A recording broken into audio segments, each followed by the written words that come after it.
I hope that many of you are feeling what I am feeling right now, even in the fact that I was part of organizing today's service and listening to the way in which this would unfold. I just need to say to Randy and Dubkella and to Ali, the way you read that was extraordinary. Thank you. And the thoughts I had have suddenly changed. What came to mind as I was listening to the words of Dr. King, as so eloquently offered by those three, was Micah 6, verse 8, in which Micah says, "He has told you what is good and what does God require of you, but to do justice, to love kindness, and to walk humbly with God." And this for me is at the core of who Martin Luther King was and remains in our hearts. Randy asked me this week to reflect on the question, what does Martin Luther King mean to me? And frankly, it was a question I hadn't thought much about over the years, other than to say he was an icon that I held up like Mahatma Gandhi or Nelson Mandela or Mother Teresa. He was an icon. He was a man who changed the course of history in not only in North America, in the world.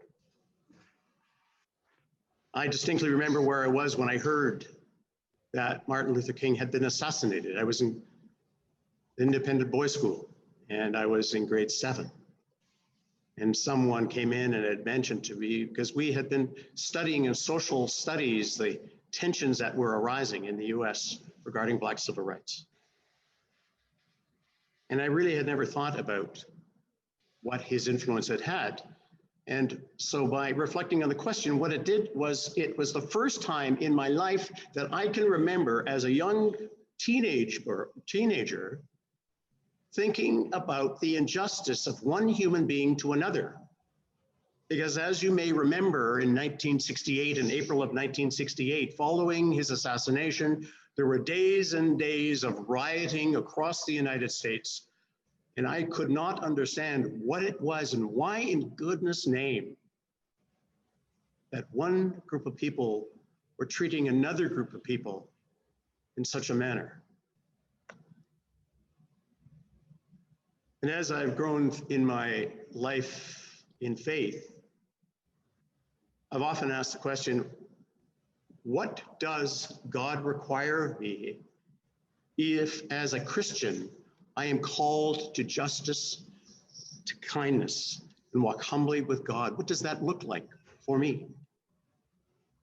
It is working on behalf of the outcast and the marginalized, having a voice that speaks truth to power in some manner, in whatever small way we can find as a community. It is recognizing that the kinds of polarizations that are going on in our continent these days, the isolations, the anger, the vitriol, the overt racism, the overt cruelty, one to the other, that we even here in a place like Oakville are called to work to assure that all human beings, made in God's image, in equal measure, are treated justly. They walk handily, arm in arm with each of us, and we all together walk humbly with God as children of God. Thanks be to God. I'd like to now turn it over to Randy. Thank you, Archbishop Michael.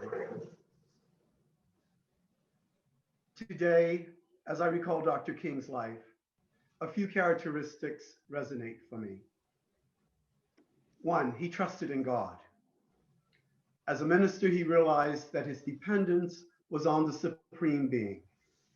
King believed that God was intertwined with the work of social and civil justice for all people. and that he was part of that divine plan.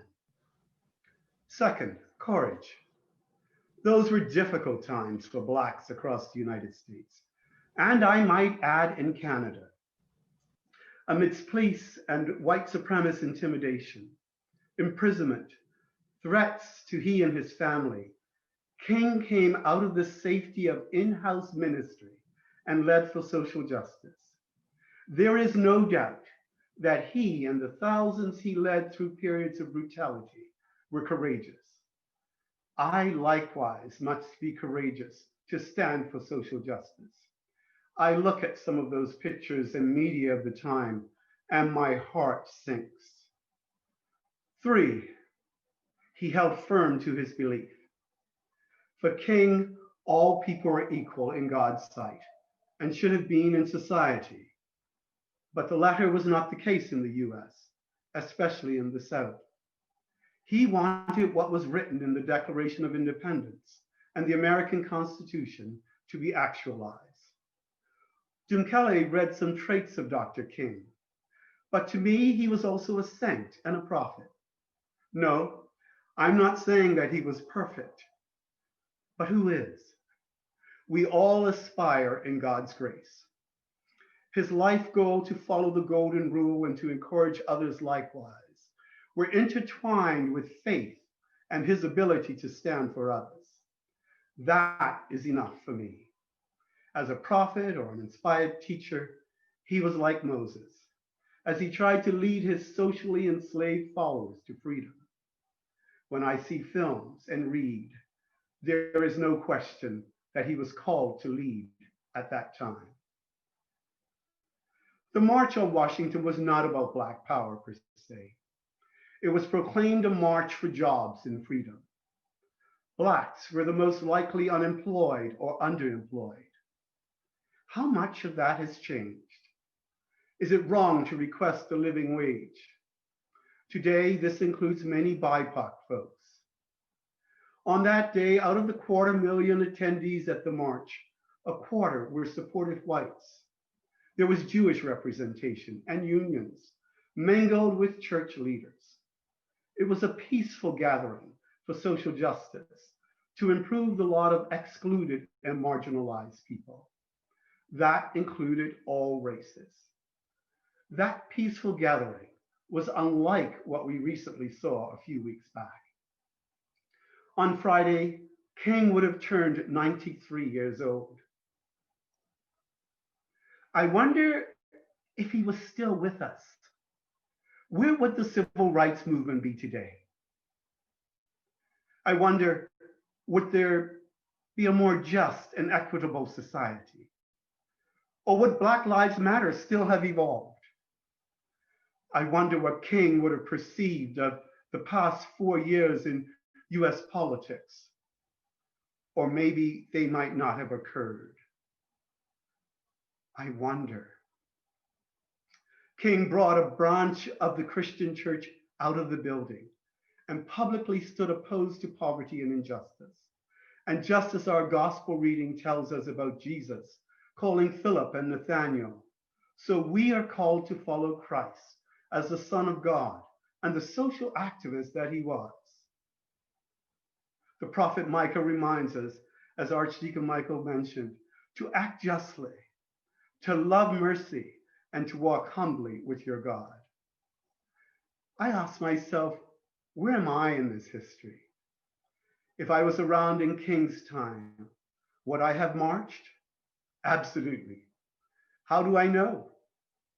Because I've often marched for just causes and will continue to do so.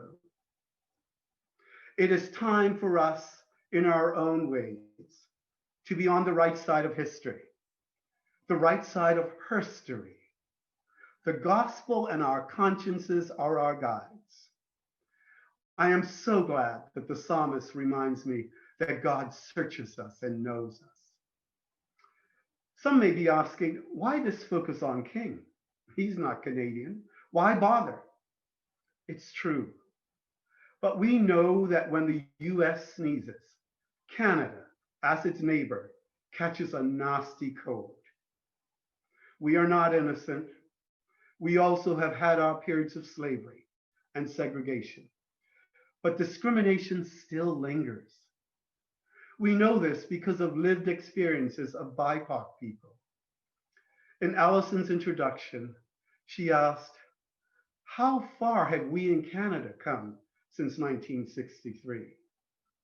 Although progress has been made, we must remain vigilant. King referred hopefully to change in the Red Hills of Georgia. The sweet, ironic justice of that is for the first time in US Senate history, a Black man, Reverend Raphael Warnock, who incidentally is the pastor of King's Church, and a Jewish man about to be the youngest senator, were elected. As I conclude, in addition to his personality, King left us with numerous amazing quotations. If you have received an email from me, my signature has one of them.